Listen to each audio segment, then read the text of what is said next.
Assalamualaikum warahmatullahi wabarakatuh. Sobat Azul rahimakumullah. Abu Nawas, sosok wali sufi yang dikenal sangat jenaka dengan kecerdikan yang dimilikinya. Abu Nawas kerap mendapat tugas yang tidak masuk akal dari sang raja. Namun sang wali sufi ini mampu melakukannya dengan kecerdikan yang dimilikinya. Suatu hari, Raja Harun al-Rasyid mempunyai keinginan yang sangat nyeleneh. Ia ingin membuat istana di awang-awang. Memang terkesan janggal. Tapi, apa salahnya kalau dicoba? Kata sang raja dalam hatinya. Paduka Raja kemudian menyuruh pengawal pribadinya memanggil Abu Nawas. Menurutnya, untuk urusan seperti ini, hanya Abu Nawaslah yang punya solusinya. Ada gerangan apa Paduka Raja memanggil hamba? Tanya Abu Nawas. Sang raja menjawab, "Wahai Abu Nawas, aku sangat ingin membangun istana di awang-awang, agar aku lebih terkenal di antara raja-raja yang lain. Adakah kemungkinan keinginanku terwujud, wahai Abu Nawas?" "Tidak ada yang tidak mungkin dilakukan, wahai Paduka," jawab Abu Nawas. Paduka kembali berkata, "Kalau menurutmu pembangunan atau pekerjaan ini bisa dilakukan, maka aku serahkan semuanya kepadamu." Abu Nawas terperanjat dan menyesal telah mengatakan kemungkinan mewujudkan istana di awang-awang. Tetapi nasi telah menjadi bubur. Apa yang sudah dikatakan Baginda tidak mungkin ditarik kembali. Sang raja memberi waktu Abu Nawas hanya beberapa minggu. Rasanya tidak ada tugas yang lebih berat daripada tugas yang diembannya sekarang ini. Jangankan membangun istana di langit, membangun gubuk kecil di langit saja mustahil untuk dilakukan. Hanya Tuhan saja yang mampu melakukannya, gumam Abu Nawas. Hari-hari berlalu seperti biasanya. Tak ada yang dikerjakan Abu Nawas, kecuali memikirkan bagaimana membuat sang raja merasa yakin kalau yang dibangunnya itu benar-benar istana di langit. Seluruh ingatannya dikerahkan dan dihubung-hubungkan. Abu Nawas bahkan sampai menjangkau ingatan masa kekanak-kanakannya. Sampai ia ingat bahwa dulu ia pernah bermain layang-layang. Inilah yang membuat Abu Nawas sangat girang. Ia tidak menyia-nyiakan waktu lagi. Bersama beberapa sahabatnya, ia merancang layang-layangnya yang berbentuk persegi 4. Setelah layang-layang tersebut selesai dibuat, Abu Nawas melukis pintu-pintu dan jendela-jendela serta ornamen-ornamen lainnya hingga menyerupai istana. Ketika semuanya selesai, Abu Nawas dan para sahabatnya menerbangkan layang-layang itu di tempat yang dirahasiakan. Begitu layang-layang istana itu membumbung tinggi di atas angkasa, penduduk negeri begitu gempar. Baginda Raja girang bukan kepalang. Benarkah Abu Nawas berhasil membangun istana di langit? Tanya sang raja dalam hatinya. Dengan tidak sabar, beliau ditemani beberapa pengawal bergegas menemui Abu Nawas. Abu Nawas berkata dengan bangganya, "Paduka, istana pesanan Paduka telah selesai dibuat." Ucap Abu Nawas. "Engkau benar-benar hebat, wahai Abu Nawas," kata Baginda Raja memuji Abu Nawas. "Terima kasih, Baginda," jawab Abu Nawas. "Lalu, bagaimana caranya engkau membuat istana itu, wahai Abu Nawas?" tanya Baginda Raja. "Dengan tali tambang, yang mulia," balas Abu Nawas. "Kalau begitu, siapkan tali itu sekarang. Aku ingin melihat istanaku dari dekat," kata Baginda tidak sabar. "Maafkan hamba, Paduka yang mulia. Hamba kemarin lupa memasang talinya, sehingga seorang kawan hamba tertinggal di istana dan tidak bisa turun," jawab Abu Nawas. "Bagaimana dengan engkau sendiri, wahai Abu Nawas? Dengan apa engkau turun ke bumi?" tanya Baginda Raja. "Dengan menggunakan sayap, Paduka yang mulia," kata Abu Nawas dengan bangga. "Kalau begitu, buatkan aku sayap, supaya aku bisa terbang ke sana," jawab Baginda. "Paduka, sayap itu bisa diciptakan dalam mimpi. Kata Abu Nawas menjelaskan. Engkau berani mengatakan aku gila sepertimu? Tanya Baginda sambil melotot. Ya, Baginda seperti itulah. Jawab Abu Nawas. Apa maksudmu, hai Abu Nawas? Tanya Baginda lagi. Baginda tahu bahwa membangun istana di langit itu sangat mustahil dilakukan. Tetapi, Baginda tetap menyuruh hamba mengerjakan sesuatu yang tidak mungkin itu. Sedangkan hamba juga tahu bahwa pekerjaan itu mustahil untuk dikerjakan. Tetapi, hamba tetap menyanggupi titah Baginda yang tidak masuk akal itu. Kata Abu Nawas dengan berusaha meyakinkan Baginda. Tanpa menoleh, Baginda kembali ke istana dengan diiringi para pengawalnya. Sementara Abu Nawas ditinggal sendirian sambil memandang ke atas melihat istana terapung di awang-awang. Sebenarnya, di antara kita siapa yang gila? Tanya Baginda mulai jengkel.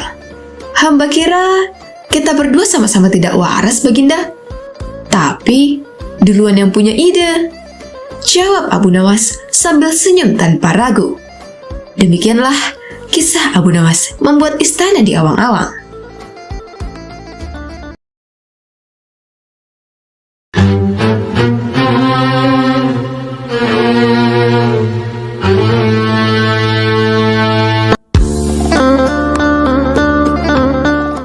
Sobat Asul rahimakumullah.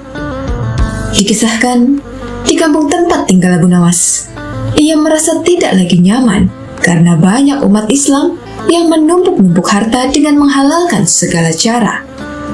Abu Nawas pun merasa gusar dan tak bisa tidur memikirkannya, dan hal ini bertentangan dengan ajaran Islam.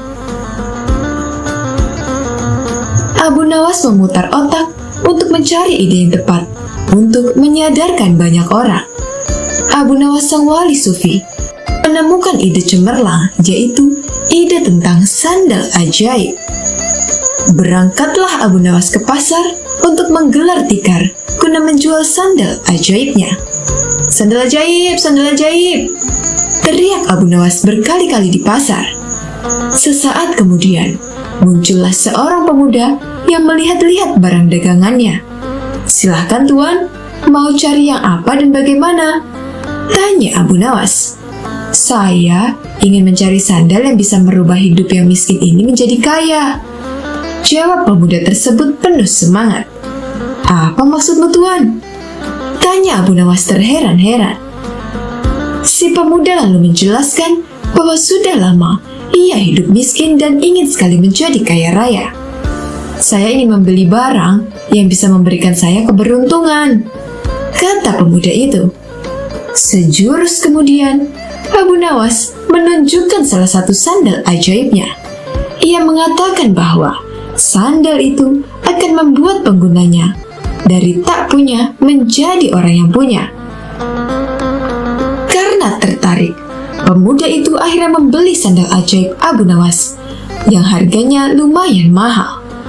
Si pemuda langsung memakai sandal ajaib itu sambil mondar-mandir berkeliling kampung, berharap keberuntungan segera berpihak kepadanya. Harapan tinggal harapan, jangankan keberuntungan, malah disangka seorang pencuri karena mondar-mandir berkeliling kampung. Merasa dirinya ditipu, si pemuda kembali lagi menemui Abu Nawas untuk memprotes sandal ajaibnya. Ya Abu Nawas, aku selalu ditimpa kemalangan dengan memakai sandal ini. Padahal dulu engkau mengatakan kalau sandal ini mendatangkan keberuntungan. Protes si pemuda. Seingat saya tidak pernah mengatakan seperti itu tuan, sanggah Abu Nawas. Saya hanya mengatakan bahwa bila tuan pada mulanya orang yang tak punya, maka dengan membeli sandal ini, tuan akan menjadi orang yang punya. Buktinya, tuan sudah memiliki sandal ajaib ini kan? Lanjut Abu Nawas. Mendengar penuturan Abu Nawas, si pemuda pun terdiam. Ia menyadari bahwa dirinya sedang salah tafsir. Lalu mengapa engkau mengatakan bahwa sandal ini ajaib? Tanya kembali si pemuda. Karena merek sandal ini adalah ajaib. Silakan tuan baca merek yang tertempel di sandal ini. jawab Abu Nawas.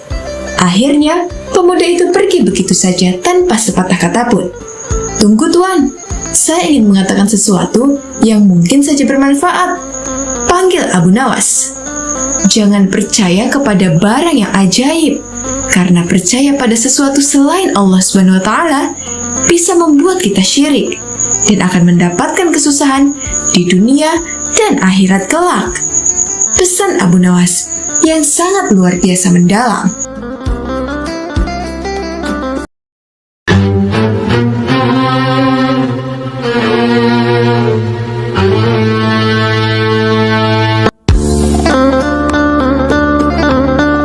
Sobat Ahzul rahimakumullah. Alkisah, pada suatu hari Abu Nawas sedang bepergian untuk suatu urusan. Tiba-tiba di tengah perjalanan ia melihat seorang pria mau melompat dari jembatan. Abu Nawas pun bergegas menghampiri pria tersebut. "Jangan, jangan!" teriak Abu Nawas agak ngos-ngosan. "Jangan lakukan itu," ujarnya lagi. "Mengapa di usiamu yang masih muda berpikir untuk terjun ke dalam air yang sangat dalam itu?" tanya Abu Nawas. "Karena saya bosan hidup," jawab pria itu. "Nak, dengarkan saya. Jika kamu terjun ke dalam sungai itu, saya harus terjun juga menyusulmu untuk menyelamatkanmu. Air itu sangat dalam dan dingin sekali. Saya baru saja sembuh dari radang paru-paru.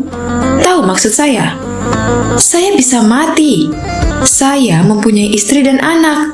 Apakah kamu mau hidup dengan beban pikiran seperti ini?" ujar Abu Nawas. "Tentu saja tidak," jawab pemuda itu. "Maka dengarkan saya. Jadilah orang baik-baik. Bertobatlah kepada Allah dan Allah akan mengampunimu. Kamu pulanglah.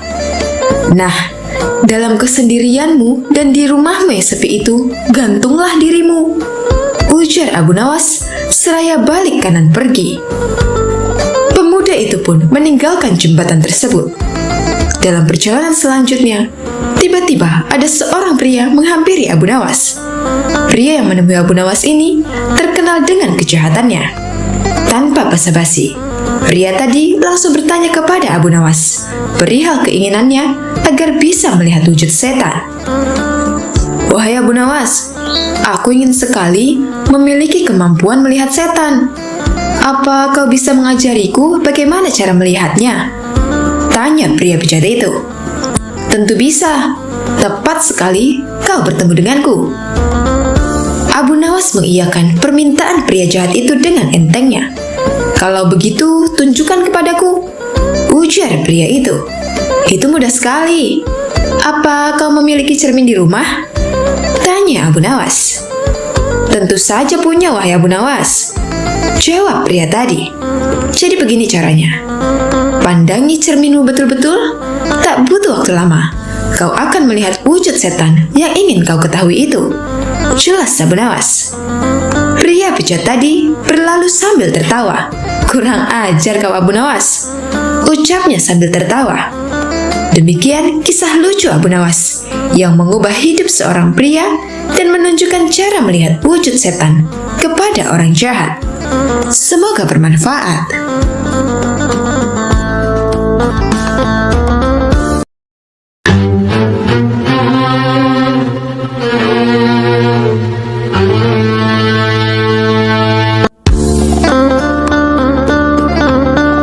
Sobat Ahzul rahimakumullah. Sepandai-pandainya tupai melompat, pasti pernah jatuh juga. Begitu juga dengan manusia cerdik bernama Abu Nawas. Suatu ketika, Abu Nawas diberi pekerjaan oleh salah seorang saudagar kaya di kampungnya.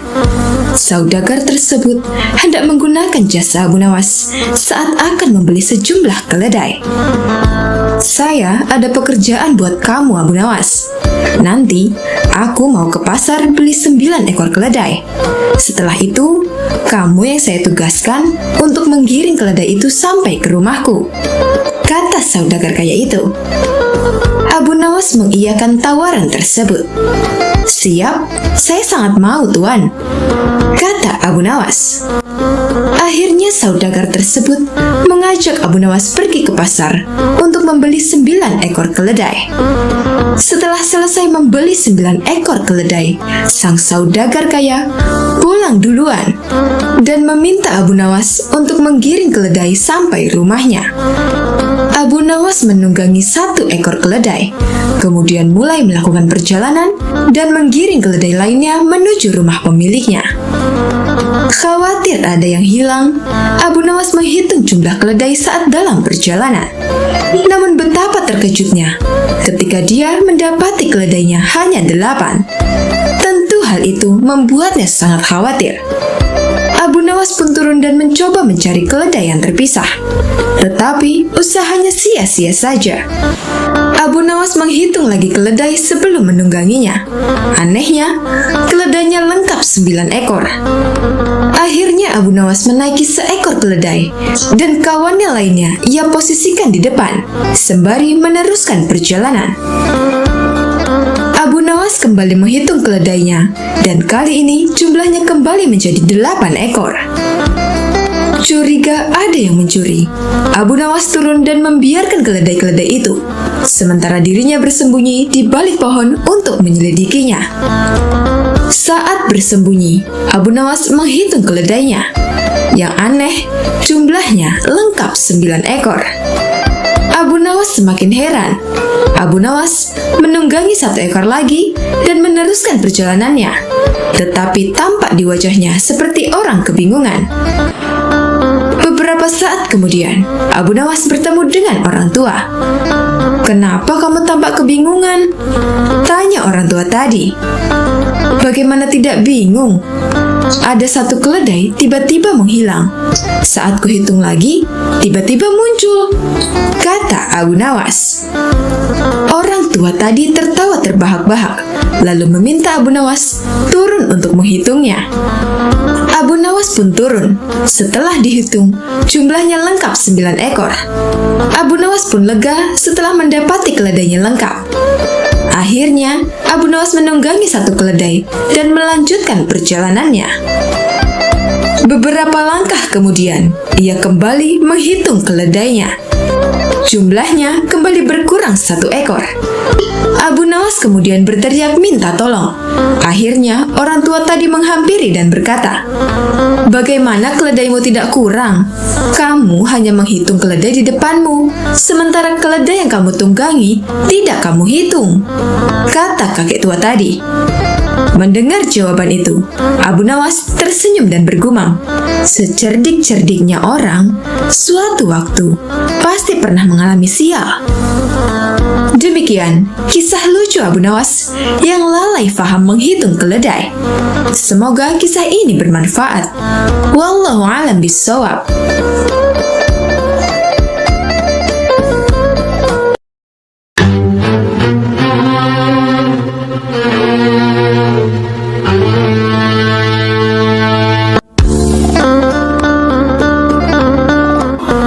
Sobat Ahzul rahimakumullah. Suatu hari, Abu Nawas didatangi seorang pengemis laki-laki. Pengemis itu meminta makanan karena mengaku sudah lama tidak makan. Namun Abu Nawas tidak memberikan sesuap nasi atau makanan lainnya yang sangat diharapkan pengemis itu. Dia malah mengajukan beberapa pertanyaan. "Kenapa engkau mengemis? Apa engkau tidak punya pekerjaan?" tanya Abu Nawas. "Maaf Tuan, saya sudah lama mencari pekerjaan, tapi belum juga ada yang mau menerima saya bekerja," jawab pengemis itu. "Apa engkau mau bekerja sekalipun pekerjaan itu berat?" tanya Abu Nawas lagi. "Asalkan halal, saya mau Tuan," jawab kembali si pengemis. Akhirnya Abu Nawas mengantarkan pengemis itu menemui sahabatnya yaitu Abu Wardah. Singkat cerita, pengemis itu diminta bekerja mencabut rumput. Ternyata pengemis itu merupakan seorang pekerja yang sangat rajin dan tangkas. Dalam waktu singkat saja, pekerjaannya telah selesai. Abu Wardah pun sangat kagum dan tergerak hatinya memberikan pekerjaan yang lebih serius. Ia meminta pengemis itu memisahkan satu ember kurma menjadi 3 bagian. Kurma yang bagus diletakkan di keranjang pertama, sementara yang lumayan bagus diletakkan di keranjang kedua, dan kurma yang jelek diletakkan di keranjang ketiga. Namun ia lupa tidak memberikan penjelasan kepada pengemis itu tentang perbedaan antara kurma yang baik dan kurma yang buruk. Keesokan harinya, Abu Nawas datang ke rumah Abu Wardah untuk menanyakan kabar pengemis itu. Ia pun menjelaskan bahwa pengemis itu sangatlah rajin dan terampil mencabut rumput di ladangnya, sehingga dirinya menyimpulkan bahwa pengemis itu adalah pekerja yang baik. Maka itu, Abu Wardah memberikan pekerjaan yang lebih serius. "Sekarang dia bekerja apa?" tanya Abu Nawas. "Tadi malam, dia aku suruh memisahkan kurma-kurma menjadi 3 bagian. Mari kita ke sana melihatnya. Tentu sudah selesai pekerjaan itu," kata Abu Wardah. Tidak lama kemudian, keduanya sangat terkejut ketika melihat pengemis itu tidur pulas, tidak mengerjakan apa yang diperintahkan. Dengan penuh tanya, Abu Wardah pun membangunkan pengemis itu. "Kenapa engkau tidak menyelesaikan pekerjaan yang mudah itu?" tanya Abu Wardah. "Maaf Tuan, kalau hanya memindahkan kurma, sesungguhnya itu mudah. Yang sulit adalah membuat keputusan mana kurma yang baik, lumayan baik, dan mana kurma yang jelek. Karena saya tidak diberitahu sebelumnya oleh Tuan," jawab sang pengemis. "Sungguh, itu tidak terpikirkan olehku," ucap Abu Wardah. Abu Nawas pun tersenyum melihat kejadian itu. Ia pun menegur Abu Wardah karena hanya bisa memberikan tugas tapi tidak mengajarinya dengan baik cara melakukannya. Wallahu a'lam bishawab.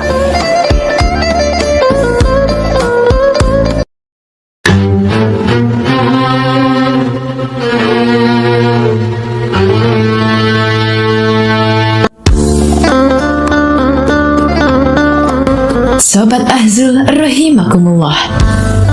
Suatu hari Abu Nawas menemukan sekantong emas. Lalu suatu ketika, negerinya sedang mengalami masa paceklik. Banyak yang gagal panen dan pasar sepi pembeli.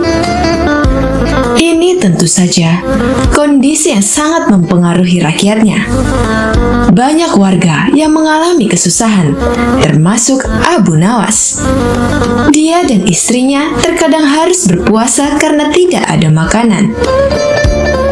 Suatu ketika Abu Nawas berjalan-jalan di pasar untuk menghilangkan rasa jenuhnya, dan tiba-tiba menemukan kantong hitam berisi uang dan langsung ditanam di dalam tanah. Abu Nawas merenung sepanjang malam. Pikirannya bertanya-tanya, apakah uang di dalamnya akan diambil atau tidak. Hatinya berpikir untuk mengambilnya karena keluarganya sedang mengalami kelaparan. Namun Abu Nawas teringat bahwa memakan harta haram bisa mendapat siksa kubur di dunia dan akhirat. Akan tetapi, dirinya juga teringat hadis Nabi yang mengatakan, Allah Subhanahu wa Ta'ala memberimu hadiah tanpa kamu minta, maka terimalah hadiah itu, jangan kamu tolak. Kemudian infakkanlah. Ketika mengingat hadis tersebut, Abu Nawas berkata kepada dirinya sendiri, sungguhkah ini hadiah dari Allah Subhanahu wa Ta'ala? Dan hadiah itu bagi orang yang menemukan uang tersebut. Namun hal itu tidak menjadikan Abu Nawas membuka kantong temuannya dan masih menunggu barangkali pemiliknya akan datang. Hari pun berlalu, dan ketika Abu Nawas kembali berjalan-jalan di pasar, ia mendengar seorang saudagar laki-laki kaya sedang mengumumkan bahwa kantongnya hilang. Wahai para penduduk negeri, barang siapa yang menemukan kantong hitam berisi uang 1000 dinar, maka kembalikanlah dengan jaminan dari Allah Subhanahu wa Ta'ala, ucap saudagar kaya itu. Mendengar hal tersebut, Abu Nawas langsung mendekati saudagar itu. "Wahai Tuan, negeri kami sedang mengalami masa paceklik. Banyak di antara kami yang hidup miskin. Seumpama uang Anda ditemukan oleh orang yang mengalami kesusahan, maukah Tuan memberikan sedikit uang secara halal?" Ucap Abu Nawas. "Berapa yang diinginkannya?" tanya saudagar kaya itu. "1/10-nya, Tuan," jawab Abu Nawas. "Aku tidak akan memberikannya sedikit pun. Jika ia tidak mengembalikannya kepadaku, maka di akhirat nanti akan kutuntut di hadapan Allah Subhanahu wa Ta'ala," ucap saudagar kaya itu. Mendengar perkataan tersebut, Abu Nawas segera kembali ke rumahnya dan menceritakan kepada istrinya bahwa ia telah menemukan pemilik kantong uang itu. "Apa yang harus aku lakukan? Apa aku harus mengembalikan uang itu?" tanya Abu Nawas kepada istrinya. Mendengar hal itu, istrinya agak marah.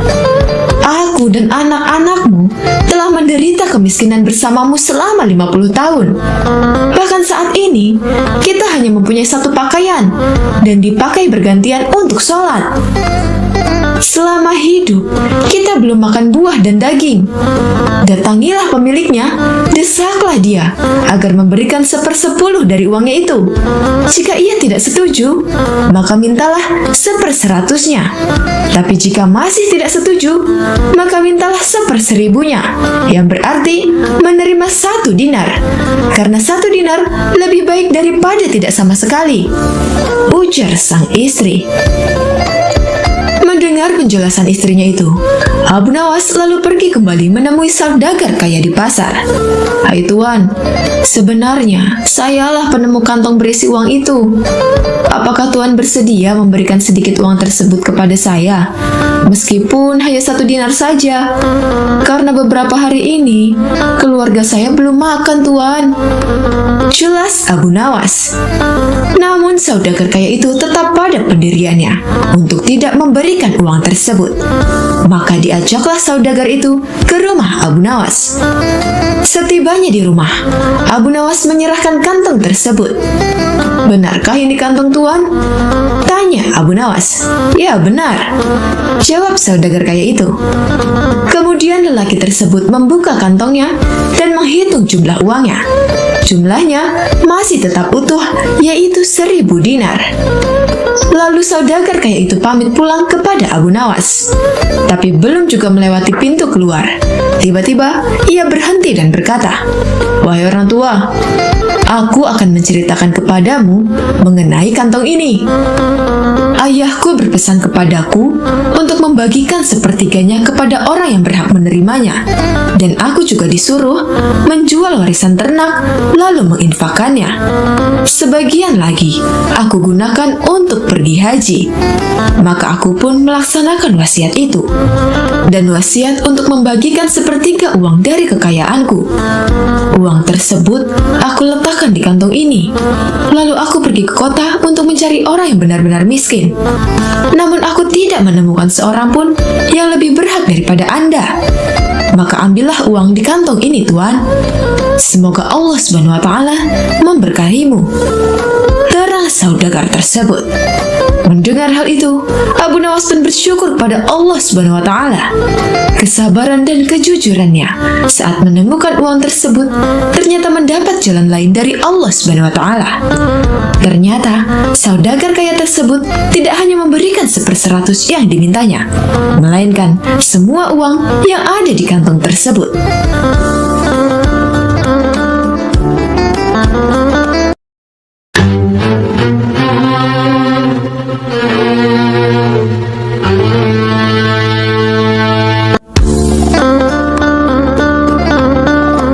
Sobat Azul rahimakumullah, Abu Nawas tertunduk sedih saat mendengar perkataan istrinya.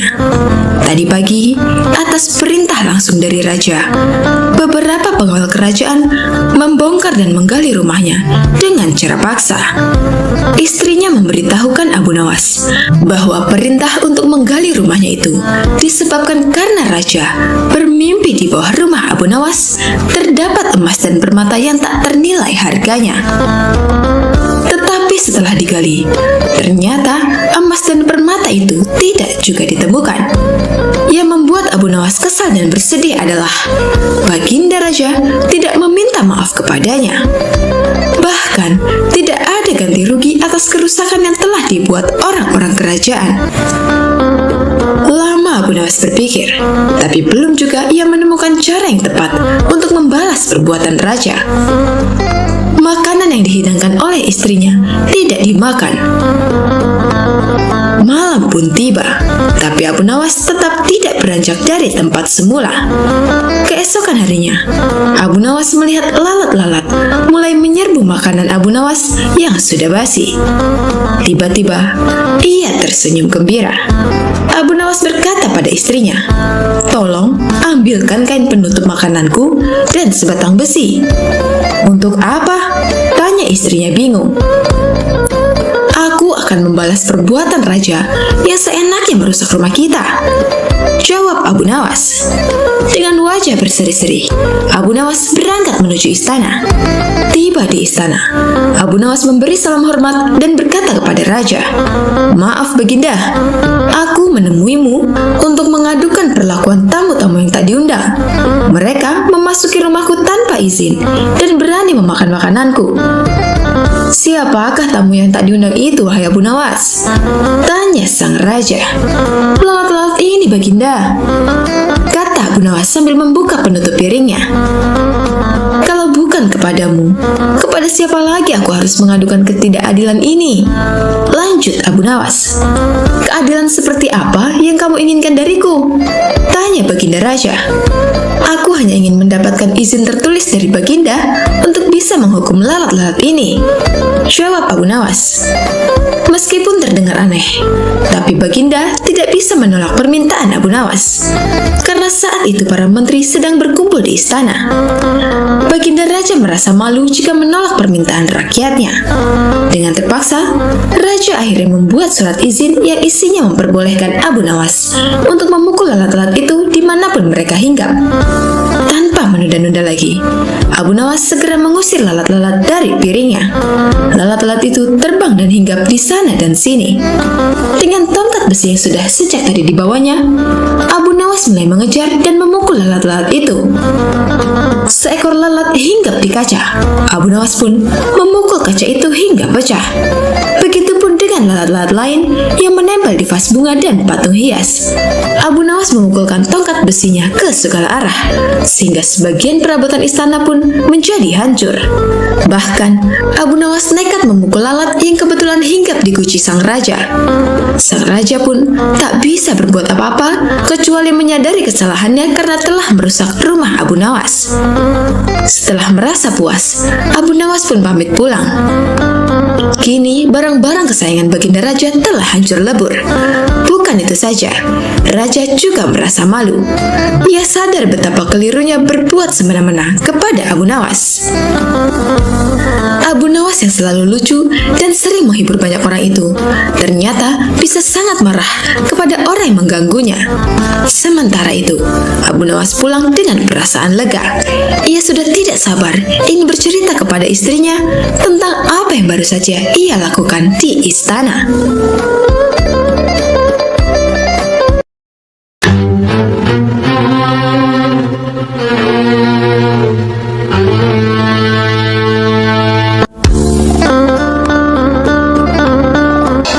Sobat Azul rahimakumullah. Suatu hari, Abu Nawas berjalan melewati pasar dan melihat penjual kue yang memajang dagangannya. Aroma kue yang menggoda tersebut membuat Abu Nawas ingin mencicipinya. Namun, ia tidak memiliki uang sama sekali. Abu Nawas pun memutar otaknya. Dengan langkah penuh percaya diri, ia berdiri di dekat penjual kue tersebut. Kemudian ia mengangkat kedua tangannya ke langit dan mulai berdoa dengan suara lantang. "Ya Allah, berikanlah aku rezeki hari ini. Kalau tidak, ambillah saja rezeki penjual kue ini dan limpahkan kepadaku," seru Abu Nawas, membuat orang-orang di sekitar pasar mulai memperhatikannya. Mendengar doa tersebut, penjual kue itu pun terkejut dan mulai merasa takut. Ia khawatir rezekinya benar-benar diambil. Apalagi ucapan Abu Nawas terdengar begitu meyakinkan. Tak ingin mengambil resiko, penjual kue itu segera memberikan beberapa kue kepada Abu Nawas. "Wahai Abu Nawas, ambillah ini dan pergilah. Jangan berdoa seperti itu lagi," ujar penjual kue dengan nada cemas. Abu Nawas menerima kue tersebut dengan senyum lebar. Ia kemudian pergi sambil menikmati kue-kue itu dengan santainya, meninggalkan para pedagang dan pembeli di pasar yang tertawa melihat kecerdikannya. Kisah ini menggambarkan sisi humor dari kehidupan Abu Nawas. Ia tidak hanya dikenal sebagai sosok yang bijak, tetapi juga memiliki cara unik untuk menghadapi setiap situasi. Namun di balik kelucuannya, cerita ini memiliki pesan tersirat. Doa adalah sesuatu yang sakral, dan memanfaatkannya dengan cara seperti itu tentu bukan hal yang dianjurkan. Tindakan Abu Nawas tersebut menunjukkan keahliannya dalam membaca situasi dan memanfaatkan peluang. Meski demikian, kisah ini sebaiknya hanya dijadikan hiburan semata, bukan untuk ditiru dalam kehidupan nyata.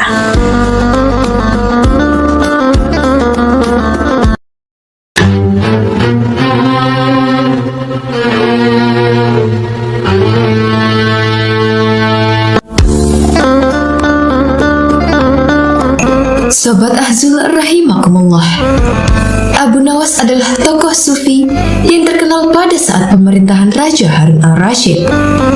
Selain dikenal sebagai tokoh sufi, Abu Nawas juga dikenal sebagai orang tak pernah kehabisan akal menjawab pertanyaan sang baginda raja. Abu Nawas sendiri adalah orang yang takut pada hewan beruang.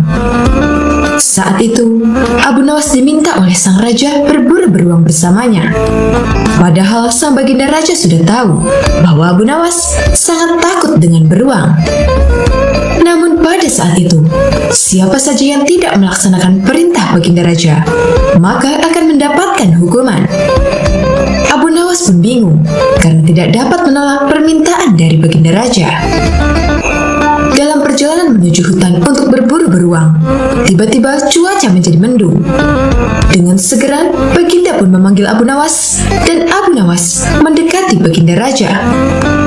"Tahukah mengapa engkau aku panggil?" kata sang baginda raja. Abu Nawas pun menjawab, tidak mengetahuinya mengapa baginda raja memanggilnya. Baginda raja menjelaskan pada Abu Nawas bahwa cuaca sedang mendung, sebentar lagi akan turun hujan. Namun hutan masih jauh dari tempat rombongan Abu Nawas dan baginda raja. Sang baginda raja pun menjelaskan bahwa Abu Nawas akan diberikan kuda yang lambat, sedangkan sang raja bersama rombongan yang lain akan diberikan kuda yang cepat. Dan sang baginda raja memerintahkan Abu Nawas tetap menjaga pakaiannya agar tetap kering meski hujan turun. Baginda raja juga memerintahkan pada saat jam istirahat tiba, ia meminta semua rombongan agar kembali ke tempat peristirahatan. Dengan begitu, semua pasukan berpencar seperti apa yang telah diperintahkan sang baginda raja. Sedangkan Abu Nawas menyusuri jalan menuju hutan dengan kudanya yang lamban. Dan akhirnya, Abu Nawas sadar bahwa sang baginda raja telah menjebaknya. Tak lama setelah itu, hujan pun turun. Baginda raja bersama rombongannya basah kuyup akibat derasnya hujan. Mereka pun pergi ke tempat peristirahatan karena sudah memasuki jam istirahat makan siang. Belum sampai baju sang baginda raja bersama rombongannya kering, Abu Nawas pun sampai pada tempat peristirahatan. Baginda raja dan pengawalnya terheran-heran karena melihat baju Abu Nawas tetap kering. Padahal kuda Abu Nawas sangatlah lamban, tidak mungkin pergi berteduh untuk dengan cepat. Pada hari berikutnya, sang baginda raja bersama rombongannya meminta untuk menaiki kuda yang lamban, sedangkan Abu Nawas menaiki kuda yang cepat. Namun hujan pun turun dengan derasnya seperti hari sebelumnya. Alhasil, baju baginda raja bersama rombongannya pun basah kuyup. Ketika jam makan siang tiba, baginda melihat Abu Nawas lebih dulu sampai di tempat peristirahatan. Ternyata pakaian Abu Nawas tetap kering meskipun diguyur hujan yang deras. Melihat pakaian Abu Nawas yang tetap kering, Baginda Raja penasaran dan bertanya kepadanya, "Terus teranglah, wahai Abu Nawas, bagaimana cara menghindari hujan?" Tanya sang Baginda Raja. "Mudah saja Tuanku yang mulia. Hamba sebenarnya tidak menghindari hujan. Namun saat hujan turun, hamba membuka semua pakaian hamba dan melipatnya. Kemudian hamba mendudukinya. Itu yang hamba lakukan sampai hujan berhenti, sang Baginda Raja," ujar Abu Nawas. Baginda Raja pun mengakui kecerdikan Abu Nawas. Dan itulah kesekian kalinya Abu Nawas mampu mengecoh Baginda dengan akalnya.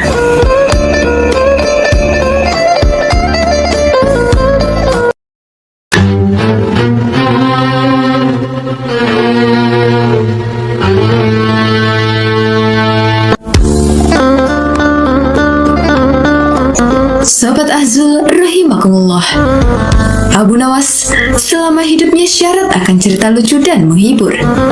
Perilakunya yang sulit ditebak seringkali membuat penduduk bahkan raja kesal kepadanya. Tak heran jika Abu Nawas sering pula menjadi buruan pasukan kerajaan karena perintah raja. Pernah dikisahkan bahwa Abu Nawas menjadi buronan raja dengan mengerahkan seluruh pasukannya.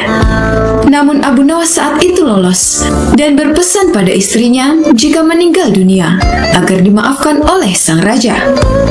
Tak hanya itu, Abu Nawas juga berpesan jika meninggal dunia agar dikafani dengan kain yang sudah lusuh.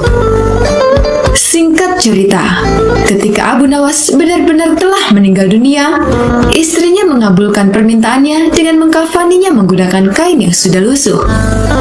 Kain kafan yang dipakaikan untuk Abu Nawas merupakan kain lama yang telah berubah warna tidak putih lagi. Akhirnya ketika di alam kubur, datanglah malaikat Munkar dan Nakir untuk bertanya kepadanya.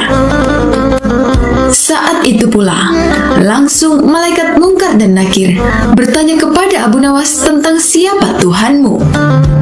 Abu Nawas yang tahu akan mendapatkan banyak pertanyaan, coba mengelabui malaikat Munkar dan Nakir.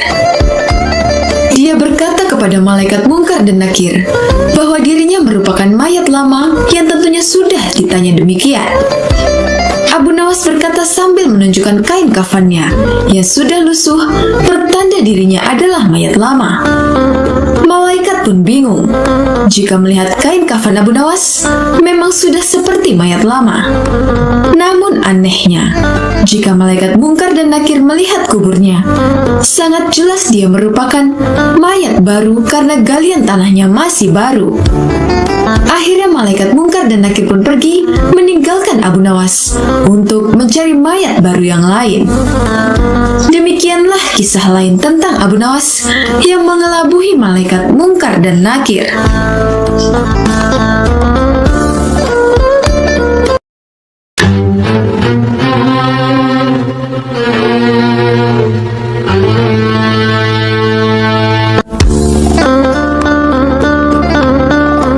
Sobat Azul rahimakumullah, suatu ketika Abu Nawas tanpa sengaja membuat kesalahan yang menyebabkan Baginda Raja sangat marah. Maka saat itu juga Abu Nawas diusir dari istana dan melarang orang cerdik tersebut menginjakkan kakinya lagi di istana raja. Namun setelah berjalannya waktu, Baginda Raja merasa rindu dengan si cerdik Abu Nawas. Sebab sudah 7 bulan berlalu, Baginda Raja tidak bertemu dengan Abu Nawas semenjak dilarang lagi pergi ke istananya. Sepertinya Abu Nawas memang marah kepadaku, pikir Baginda Raja. Maka suatu hari, Baginda Raja mengutus seorang ajudan untuk pergi ke rumah Abu Nawas dan menyuruhnya datang ke istana. Namun setelah sang ajudan sampai di rumah Abu Nawas, orang cerdik tersebut menolak menemui Baginda Raja dengan alasan yang sangat tidak masuk akal. Ketika didatangi ajudan sang raja, Abu Nawas menolak pergi ke istana dengan alasan sedang hamil. Mohon maaf, tolong sampaikan kepada Baginda, aku sedang hamil dan akan segera melahirkan, jawab Abu Nawas kepada utusan Baginda. Selain itu, Abu Nawas juga mengatakan kepada utusan sang raja bahwa dirinya sedang menunggu dukun beranak untuk mengeluarkan bayinya. Dan juga katakan kepada Baginda Raja, aku sedang menunggu dukun beranak untuk mengeluarkan bayiku ini, kata Abu Nawas lagi. Akhirnya utusan sang raja kembali ke istana dan menyampaikan kepada Baginda Raja apa yang dikatakan oleh Abu Nawas. Hal ini lantas membuat Baginda Raja begitu keheranan, sebab baru kali ini ia mendengar ada laki-laki yang bisa hamil.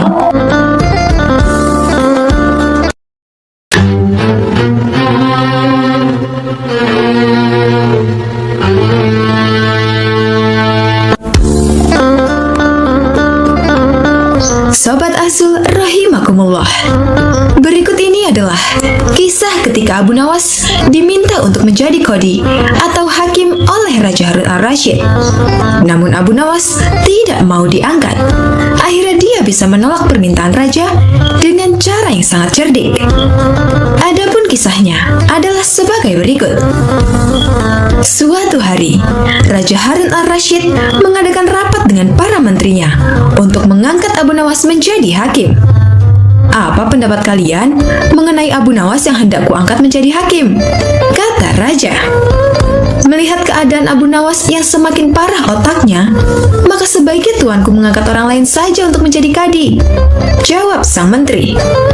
Menteri-menteri yang lain juga mengutarakan pendapat yang sama.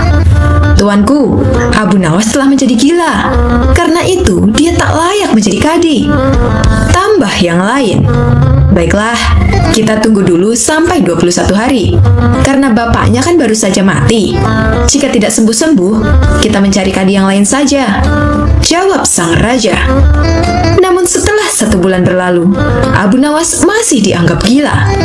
Maka Sultan Harun al-Rasyid mengangkat orang lain menjadi qadhi kerajaan Baghdad. Konon, dalam suatu pertemuan besar, ada seseorang bernama Fulan yang sejak lama berambisi menjadi qadhi. Dia mempengaruhi orang-orang di sekitar Baginda untuk menyetujuinya jika ia diangkat menjadi seorang qadhi. Maka tatkala ia menunjukkan dirinya menjadi qadhi kepada Baginda Raja, maka dengan mudah Baginda pun menyetujuinya. Begitu mendengar Fulan diangkat menjadi qadhi, maka Abu Nawas mengucapkan rasa syukur kepada Allah Subhanahu wa Ta'ala. Alhamdulillah, aku telah terlepas dari bala yang mengerikan. Tapi sayang sekali, kenapa harus Fulan yang jadi qadhi? Kenapa tidak yang lain saja? Ucap Abu Nawas dalam hatinya. Lalu, kisah Abu Nawas menolak menjadi qadhi dengan cara pura-pura gila bukan tanpa alasan. Beginilah kisahnya. Ketika ayah Abu Nawas sakit parah dan hendak meninggal dunia, ia panggil Abu Nawas untuk menghadap. Abu Nawas pun datang mendapati bapaknya yang juga pernah menjadi seorang hakim atau qadhi. Hai anakku, aku sudah hampir mati. Sekarang ciumlah telinga kanan dan telinga kiriku, pinta sang bapak. Abu Nawas segera menuruti permintaan terakhir bapaknya. Ia cium telinga kanan bapaknya. Ternyata berbau harum, sedangkan yang sebelah kiri berbau sangat busuk. Bagaimana anakku? Sudah kau cium? Benar bapak. Ceritakanlah dengan sejujurnya, bau kedua telingaku itu. Aduh pak, sungguh mengherankan. Telinga bapak yang sebelah kanan berbau harum sekali, tapi yang sebelah kiri kok baunya amat busuk. Hai anakku Abu Nawas, tahukah apa sebabnya bisa terjadi begini? Wahai bapakku, cobalah ceritakan kepada anakmu ini. Akhirnya sang ayah bercerita perihal yang menyebabkan telinga sebelah kiri bau dan kanan harum. Pada suatu hari, datang dua orang mengadukan masalahnya kepadaku. Yang seorang, aku dengarkan keluhannya. Tapi yang seorang lagi, karena aku tak suka, maka tak ku dengar pengaduannya. Inilah resiko menjadi kadi. Jika kelak kau suka menjadi kadi, maka kau akan mengalami hal yang sama. Namun jika kau tidak suka menjadi kadi, maka buatlah alasan yang masuk akal agar kau tidak dipilih sebagai kadi oleh Sultan Harun al-Rasyid. Tapi tak bisa tidak, Sultan Harun al-Rasyid pastilah tetap memilihmu sebagai kadi. Jelas sang bapak. Akhirnya terungkaplah sebab Abu Nawas pura-pura menjadi gila, yakni hanya untuk menghindarkan diri agar tidak diangkat menjadi kadi yang memutus suatu perkara.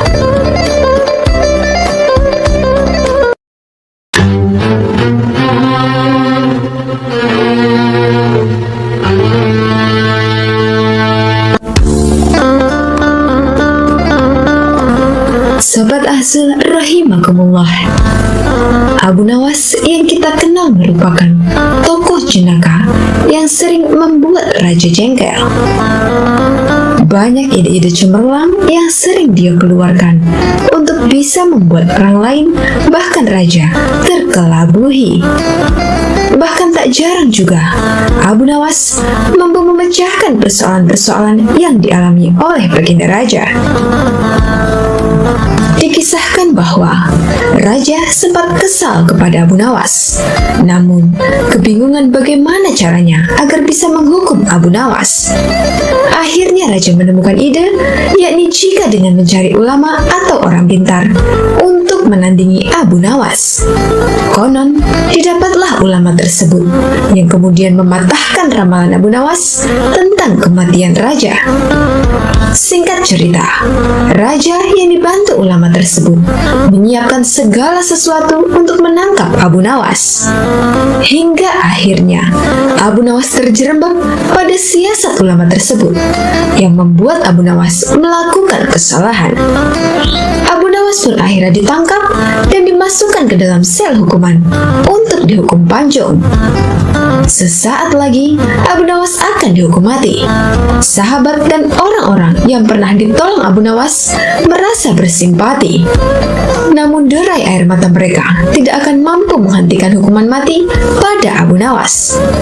Raja terlihat sangat bahagia sejak Abu Nawas ditangkap dan menikmati kemenangan tersebut. Banyak orang yakin bahwa Abu Nawas akan dihukum panjung. Namun ada satu orang yang tidak yakin bahwa Abu Nawas akan mati di panjung, yakni istri Abu Nawas. Orang-orang tampak makin was-was menjelang pelaksanaan hukuman itu. Namun Abu Nawas justru tambah tenang. Raja yang melihat Abu Nawas tampak tenang berfirasat bahwa itu hanya tipu daya Abu Nawas saja dan dirinya tak ingin kembali terkecoh. Namun Abu Nawas berkeyakinan selama nyawa masih melekat di badan, maka harapan masih akan menyertai. Dia percaya bahwa Tuhan akan tetap bersamanya. Hal seperti ini yang tidak dimiliki oleh raja. Saat akan dieksekusi mati oleh raja, Abu Nawas diberi satu permintaan terakhir yang bisa didapatkan. Abu Nawas meminta, jika pilihannya salah, maka dia siap dihukum panjung. Namun jika pilihannya benar, maka dia harus dihukum gantung. Sebenarnya raja paham, ini sebuah jebakan dari Abu Nawas. Dengan berhati-hati, raja tetap menuruti keinginan tersebut dan mempersilahkan menyebutkan keinginannya. Dengan berteriak, Abu Nawas berkata dirinya memilih hukum panjung, dan teriakan itu didengar oleh warga yang menyaksikan. Usai berteriak, Abu Nawas berkata pada raja, apakah ada yang salah dengan pilihannya dihukum panjung? Raja paham itu tidak salah, dan raja harus memenuhi dengan hukuman gantung, yang artinya mengalihkan teriakan Abu Nawas barusan. Di mana Abu Nawas berteriak hukuman panjung. Namun karena itu pilihan tidak salah, maka raja harus menghukum gantung. Lagi-lagi, raja dibuat bingung di hadapan banyak orang oleh Abu Nawas, yang akhirnya raja memilih mengampuni Abu Nawas. Sejak saat itu, raja berkata bahwa Abu Nawas memang orang cerdik dan selalu bisa membuat raja tersenyum. Raja memanggil ajudannya, mengambil sejumlah uang untuk hadiah kepada Abu Nawas, dan mempersilahkan dia pulang. Tak hanya itu, Abu Nawas juga raja minta agar seringkali berkunjung kepadanya di istana. Demikianlah kisah Abu Nawas yang lolos dari hukuman mati sang raja.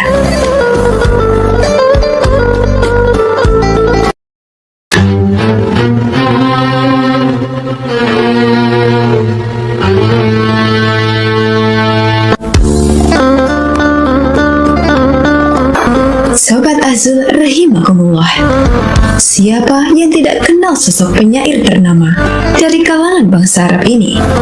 Dialah Abu Nawas. Syair-syair yang digubah Abu Nawas mengandung nilai-nilai sufisme. Bahkan salah satu syairnya dibacakan setiap usai sholat Jumat. Selain dikenal sebagai penyair, pria bernama lengkap Abu Ali Al-Hasan bin Hani Al-Hakami ini juga seorang sufi. Hidup di zaman Raja Harun Ar-Rasyid dari dinasti Abbasiyah, Abu Nawas lebih menampakkan diri sebagai orang yang kontroversi. Bahkan di kalangan masyarakat waktu itu, dia juga dikenal sebagai penyair mabuk dan agak gila. Selain itu, Abu Nawas juga dikenal sering bertingkah konyol dan lucu. Suatu ketika, Abu Nawas memandikan keledai kesayangannya. Meskipun keledainya sangat lamban, tapi Abu Nawas sangat menyayanginya. Setelah keledai kesayangannya terlihat bersih, Abu Nawas pun kemudian berkemas dan siap-siap berangkat bepergian. Dia pun pergi dengan menunggangi keledainya. Keledai Abu Nawas sangat lamban sekali. Namun Abu Nawas tidak pernah mempermasalahkannya. Bahkan jarak yang hanya 1 kilometer saja harus ditempuh berjam-jam lamanya. Di tengah perjalanan, Abu Nawas berpapasan dengan teman lamanya. "Hai Abu Nawas, kamu mau kemana?" tanya kawan lama Abu Nawas. "Aku mau sholat Jumat di kampung tetangga," jawab Abu Nawas. Setelah mendengar jawaban Abu Nawas, kawan-kawannya heran dan tertawa. "Loh, ini kan masih hari Kamis Abu Nawas," kata temannya heran. "Iya, aku tahu. Tapi keledaiku ini amat istimewa. Dia lamban sekali kalau berjalan. Aku sudah bersyukur kalau besok keledaiku tiba tepat pada waktunya," kata Abu Nawas. Jawaban Abu Nawas membuat temannya terheran-heran karena perilaku Abu Nawas yang konyol. Itulah kisah Abu Nawas yang berangkat sholat Jumat di hari Kamis. Aneh, tapi jenaka bukan?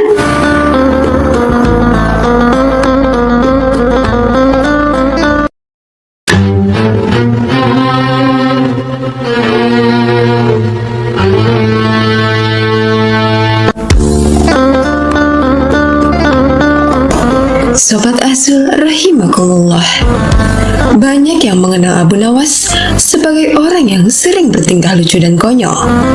Kekonyolannya selalu hadir di waktu yang tidak diduga-duga dan selalu berhasil membuat lawannya keheranan. Namun paling sering dikisahkan adalah ketika Abu Nawas berseteru dengan pihak kerajaan. Bahkan raja pun sering dikelabuinya.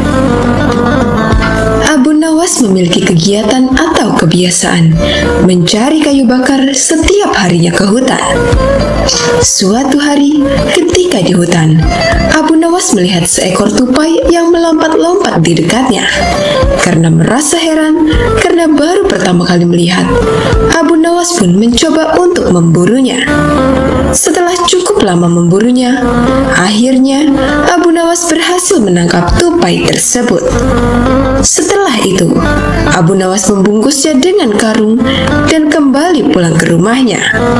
Namun sesampainya di rumah, istrinya bertanya, soalnya pulang tak membawa kayu bakar kecuali buntelan karung. Abu Nawas pun berkata bahwa yang dia bawa adalah hewan langka yang bisa mendatangkan uang bahkan harganya mahal. Istrinya belum tahu apa yang Abu Nawas bawa. Namun Abu Nawas pamit untuk memanggil orang sekitar untuk memamerkannya. Karung tersebut dia titipkan pada istrinya tanpa boleh untuk dibuka karena sebagai kejutan dan juga bisa kabur.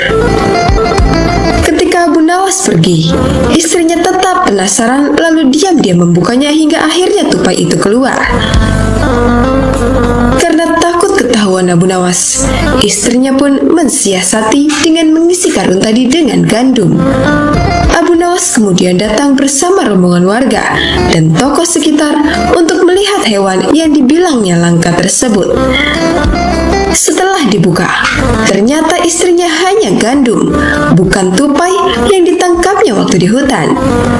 Orang-orang pun bertanya kenapa yang diperlihatkan malah buah gandum, bukan hewan langka. Tak kehilangan akal, Abu Nawas coba alihkan perhatian dan bilang bahwa gandum tersebut dipungutnya di depan rumah orang-orang. Ditambahkan, jika semua gandum yang orang-orang buang dikumpulkan, betapa bermanfaatnya bagi mereka. Abu Nawas pun meminta persetujuan agar yang membuang gandum mendapat hukuman hakim. Semua hadirin setuju dan akan melaporkan usulan Abu Nawas kepada hakim sebagai sebuah ide bagus agar tidak ada lagi kekurangan makanan.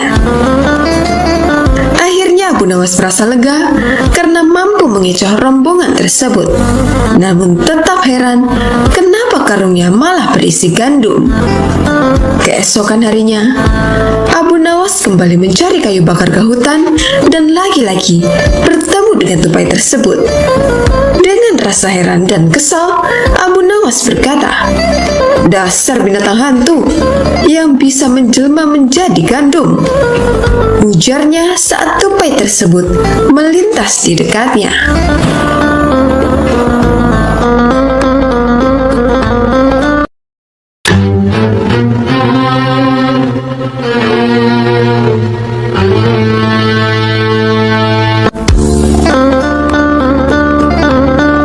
Sobat Asul rahimakumullah, kisah tentang Abu Nawas yang diusir oleh Raja Harun al-Rasyid dari Baghdad. Alasannya, Raja bermimpi buruk tentang Abu Nawas sehingga harus diasingkan dari negaranya. Namun Abu Nawas diperbolehkan kembali pulang kampung asalkan harus sesuai dengan syarat yang ditetapkan. Padahal syarat itu sangat mustahil untuk dilakukan.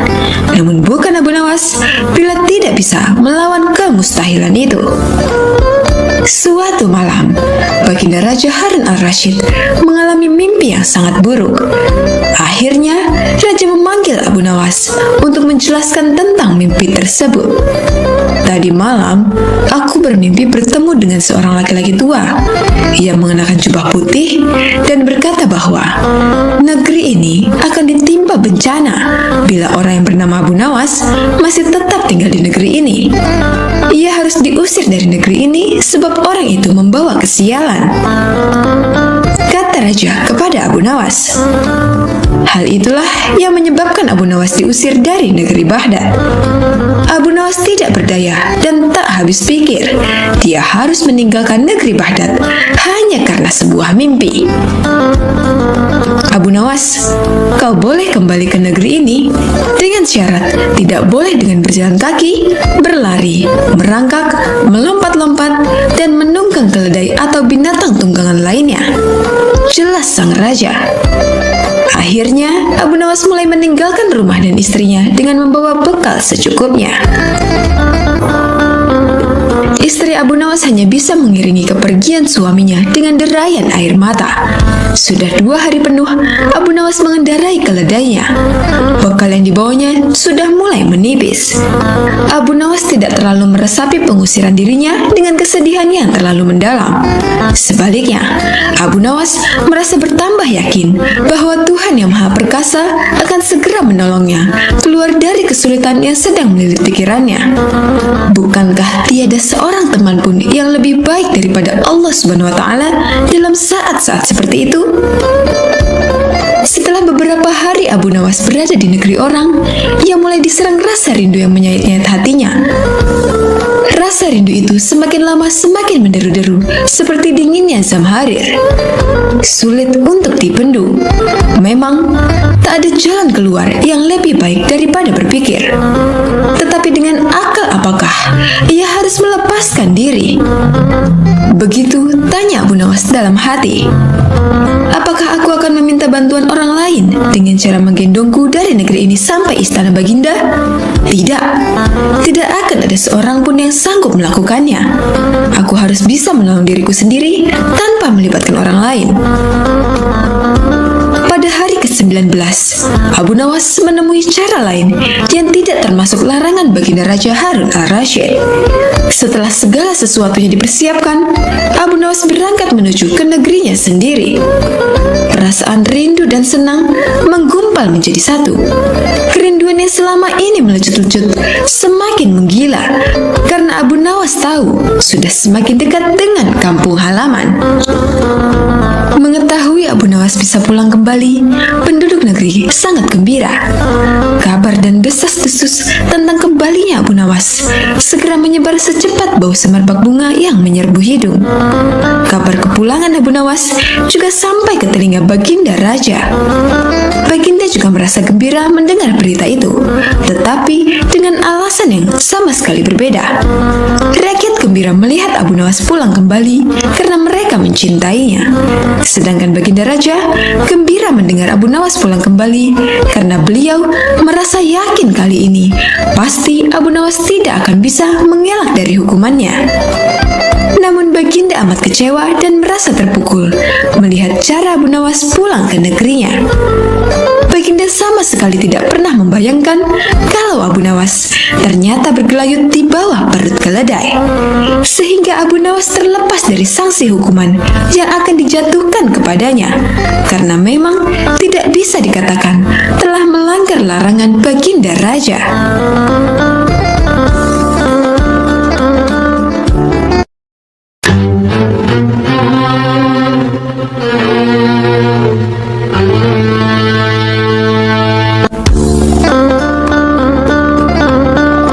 Sobat Azul rahimakumullah, Alkisah, Abu Nawas mendapat undangan untuk sebuah jamuan makan malam.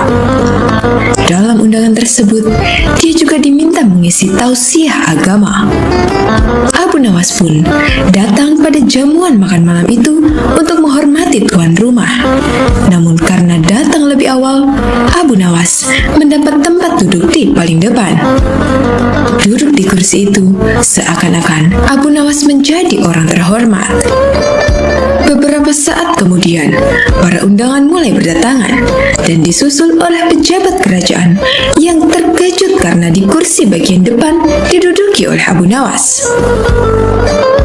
Mendapati hal tersebut, si pejabat langsung protes dengan keras kepada panitia makan malam. Kenapa saya, pejabat kerajaan yang terhormat, mendapat tempat duduk di belakang dan justru Abu Nawas ada di depan? Protes pejabat itu. Pertanyaan Bapak harusnya langsung kepada Abu Nawas, ujar panitia tersebut. Pejabat itu berjalan ke depan menghampiri Abu Nawas dan berbisik bahwa yang pantas duduk di kursi itu adalah dirinya, pejabat kerajaan. Wahai Abu Nawas, engkau tidak pantas duduk di kursi depan, karena yang pantas adalah diriku, pejabat kerajaan. Mendapat teguran berpikiran sombong, Abu Nawas mulai bicara, dan kemudian terjadilah perdebatan yang menghebohkan orang yang hadir di jamuan makan malam tersebut. Saudara pejabat yang terhormat, Anda tidaklah lebih baik dari seorang pesulap, kata Abu Nawas. Wah, tidak bisa begitu. Saya adalah pejabat kerajaan, bukan pesulap, cetus si pejabat tegang. Sekalipun saya pesulap, ketika naik panggung, saya bisa bertindak sesuai janji. Saat saya berjanji mengubah sapu tangan menjadi kelinci, maka bim salah bim, sapu tangan itu benar-benar berubah menjadi kelinci, ujar Abu Nawas. Maksudmu bagaimana? Dan apa hubungannya? Tanya pejabat itu. Anda saya katakan sebagai pesulap yang gagal karena Anda tidak bisa mengubah semua itu. Lihatlah, ketika naik panggung, Anda berjanji merubah nasib rakyat kecil menjadi lebih baik. Tapi setelah terpilih, keadaan rakyat kecil sama saja seperti sebelum Anda terpilih menduduki jabatan itu. Terang Abu Nawas. Mendapat pernyataan demikian, pejabat itu terdiam dan merasa malu. Nah, kalau begitu, mana yang lebih baik dan lebih pantas duduk di kursi paling depan? Tanya Abu Nawas. Tanpa membalas sepatah kata pun, pejabat itu mundur dan kembali duduk di kursi yang sebelumnya.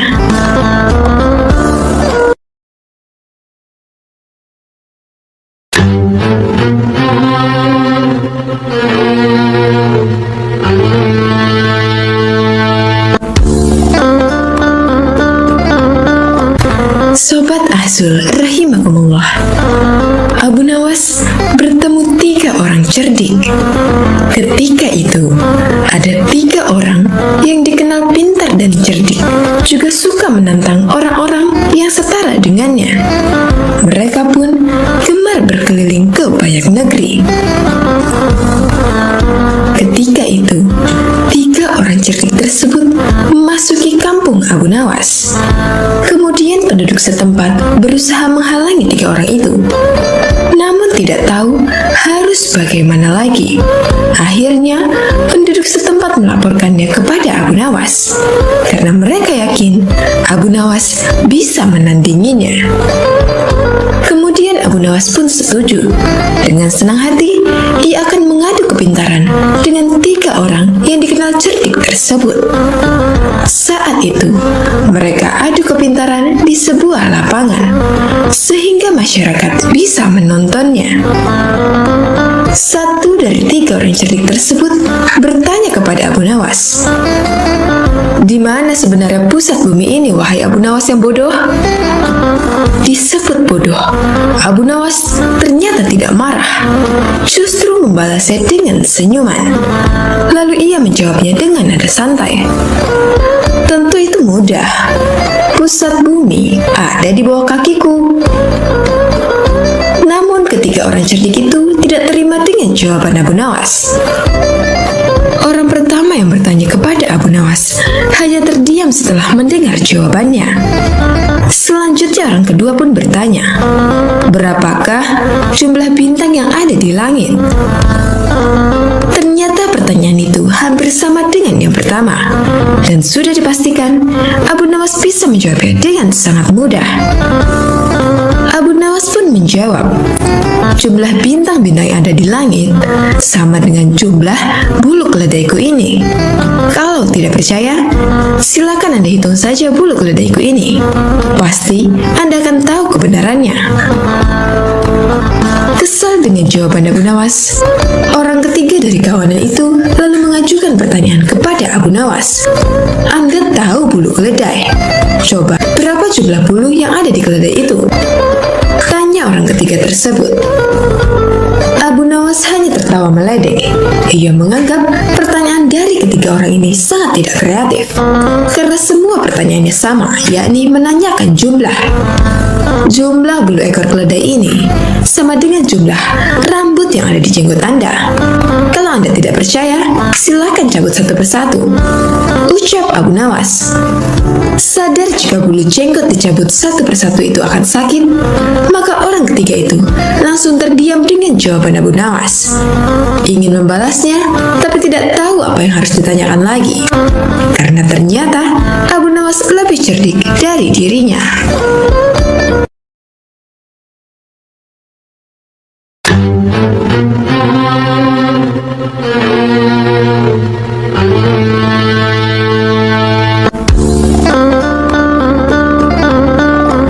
Sobat Azul rahimakumullah, Abu Nawas mendengar ada pencuri kambuhan di kota tempat tinggalnya. Pencuri itu sebenarnya sering tertangkap oleh warga, tapi tidak pernah jera atas perbuatannya. Suatu hari, pencuri tersebut beraksi di rumah saudagar kaya raya. Saat menjarah barang-barang berharga, dia kepergok oleh si pemilik rumah. Saudagar tersebut langsung berteriak minta tolong. "Ada pencuri, ada pencuri!" teriak saudagar kaya itu. Tapi anehnya, si pencuri tampak terlihat tenang. Dia sama sekali tidak ada niatan kabur. Justru ia menghampiri warga yang tengah mengepungnya. Tentu saja warga langsung membekuknya. Bahkan ada beberapa orang yang hendak memukuli dan ada juga yang ingin melemparinya dengan batu. Di saat itulah datang menteri istana untuk mengamankan si pencuri. "Kalian tidak boleh main hakim sendiri. Jangan sampai ada yang memukul si pencuri, apalagi melempari dia dengan batu," teriak Tuan Menteri kepada para warga. "Tapi dia sudah seringkali mencuri, Tuan Menteri. Kami sangat geram dengan ulahnya. Biarkan kami memukulinya supaya dia jera," sahut salah seorang warga. "Kita lempari batu saja ke kepalanya biar tidak meresahkan warga," timpal warga yang lain. Melihat emosi warga yang mulai tidak terbendung, Tuan Menteri lalu berkata, "Kalau ada yang berani menyakiti si pencuri ini, aku tidak segan-segan menghukum kalian. Kalian boleh memukul atau melempar batu ke pencuri ini, tetapi ada syaratnya." "Apa itu syaratnya? Kami sudah tidak sabar ingin menghukumnya," tanya para warga penasaran. "Syaratnya adalah siapa yang tidak pernah memiliki kesalahan boleh memukul atau melempari batu ke pencuri ini," jelas Tuan Menteri menjelaskan dengan persyaratan tersebut. Para warga hanya terdiam, sebab mana mungkin ada manusia yang tidak punya salah. Bahkan anak kecil pun pernah melakukan kesalahan. Akhirnya para warga membubarkan diri, sementara si pencuri dibawa oleh Tuan Menteri dengan dalih akan diproses di pengadilan. Tapi kenyataannya, di tengah jalan, si pencuri malah dibebaskan dan disuruh pulang. Usut punya usut, ternyata si pencuri adalah sahabat karib Tuan Menteri. Beberapa hari kemudian, si pencuri kembali beraksi dan setiap kali tertangkap warga, Tuan Menteri selalu datang menolong. Begitulah seterusnya hingga suatu ketika si pencuri menyatroni rumah Abu Nawas. Kebetulan saat itu, Abu Nawas baru saja mendapat hadiah emas dari Baginda Raja. Ketika si pencuri masuk ke rumah dan hendak mengambil emas tersebut, Abu Nawas keburu memergokinya. "Hai pencuri kurang ajar," ucap Abu Nawas. Bukannya kabur, si pencuri malah dengan tenang berjalan keluar meninggalkan Abu Nawas. Hal ini membuat Abu Nawas bertambah emosi. Abu Nawas lantas langsung memukul dan membekuknya. Si pencuri pun berteriak kesakitan. Mendengar ada kegaduhan di rumah Abu Nawas, warga pun segera berdatangan. "Ada apa, Abu Nawas?" tanya salah satu warga. "Orang ini hendak mencuri di rumahku," jawab Abu Nawas. "Lagi-lagi dia, seakan tidak ada kapoknya," ucap salah satu warga. "Tidak lama lagi, dia pasti akan dibebaskan oleh Tuan Menteri," ujar warga yang lain. "Kita hukum saja ramai-ramai sebelum Tuan Menteri datang," sahut warga lain.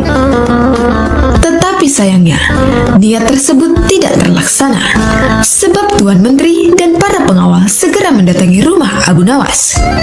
Tuan Menteri lalu mengamankan si pencuri dengan melepaskannya dari tangan warga. Si pencuri kini berdiri di samping Tuan Menteri. "Sudah saya peringatkan berkali-kali, kalian tidak boleh main hakim sendiri. Kalau ada yang berani menyakitinya, aku tidak segan-segan menghukum kalian," ancam Tuan Menteri kepada para warga.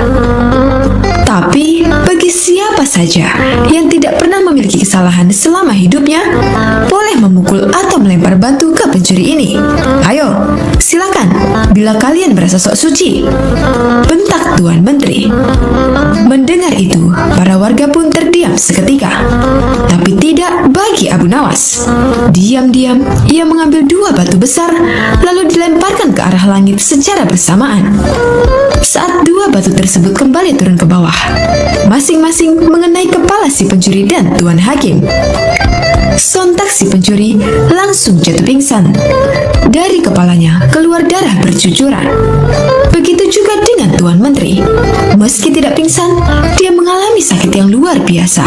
Dari kepalanya hingga bercucuran darah yang cukup banyak. Kurang ajar, siapa yang berani berbuat lancang melempar batu? Teriak Tuan Menteri penuh emosi. Dikarenakan takut menjadi sasaran amukan Tuan Menteri, orang-orang di sana lalu menunjuk bahwa Abu Nawaslah pelakunya. Kurang ajar kau Abu Nawas, kau akan mendapat hukuman berat, bentak Tuan Menteri. Salahku di mana? Kenapa tiba-tiba aku dihukum? Tanya Abu Nawas berpura-pura. Kamu telah berani melempari kepalaku dengan batu, jawab Tuan Menteri. Oh itu, bukankah tadi Tuan Menteri mengatakan sendiri, siapa saja yang tidak pernah bersalah selama hidupnya boleh melempari si pencuri dengan batu, balas Abu Nawas. Jadi kamu merasa kalau kamu tidak pernah berbuat salah? Jangan sok suci kamu Abu Nawas, hardik Tuan Menteri. Justru itu, karena aku orang yang pernah berbuat salah, makanya aku minta bantuan malaikat langit. Aku berikan dia 2 batu dengan cara melemparkannya ke atas. Ketika malaikat langit mengembalikan batu itu ke bawah, ternyata yang kena bukan hanya pencuri, tapi juga Tuan Menteri ikut kena. Mungkin malaikat langit lebih tahu bila selama ini Tuan Menteri bersekongkol dengan si pencuri, kata Abu Nawas. Mendengar itu, Tuan Menteri tidak bisa berkata apa-apa, tapi memendam amarah kepada Abu Nawas. Tuan Menteri ingin menghukumnya saat itu juga, karena perkataan yang diucapkan Abu Nawas hanya dibuat-buat. Belum sempat Tuan Menteri perintahkan pengawal untuk menangkap, tiba-tiba Abu Nawas berkata lagi, kalau besok-besok dia sampai kedapatan mencuri lagi, dan Tuan Menteri menolong dengan alasan akan mengamankannya, maka batu ini bukan hanya akan aku berikan kepada malaikat langit, tapi akan aku berikan juga kepada Baginda Raja, ancam Abu Nawas. Mendengar perkataan tersebut, nyali Tuan Menteri mendadak ciut. Tuan Menteri yang tadinya bersikap garang mendadak berubah menjadi santun, sebab tahu betul berapa dekatnya Abu Nawas dengan Baginda Raja. Maafkan aku Tuan Abu Nawas, aku pastikan kali ini si pencuri akan mendapat hukuman, kata Tuan Menteri. Sejak saat itulah akhirnya si pencuri menjadi jera dan tidak mengulangi perbuatannya karena Tuan Menteri sudah tidak berani melindunginya.